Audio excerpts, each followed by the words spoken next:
In today's video, I'm going to teach you a guide how to add audio sound in Figma. By the end, you'll know how to attach audio to your design using a simple plugin so you can enhance prototypes with music, narration, or sound effects.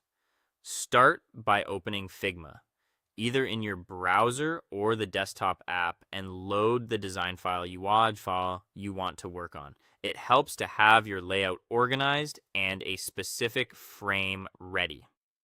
A frame is essentially your artboard or screen. Selecting the right one up front will make the rest of the process smooth.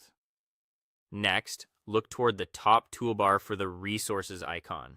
It typically shows as a grid of dots and opens the plugins and widgets panel. Click it to bring up the search and browsing window. You can also access plugins from the main menu or by right-clicking on the canvas. But the resources button is the quickest path.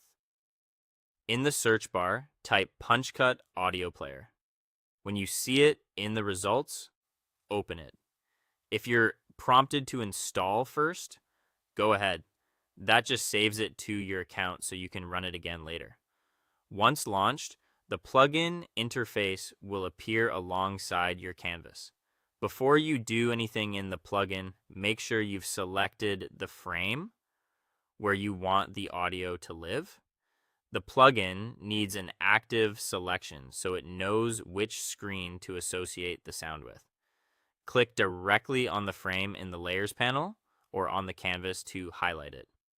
Inside the PunchCut Audio Player plugin, you'll typically see options to pick a built-in sound or provide your own. If you're experimenting, try one of the available sounds to confirm everything works.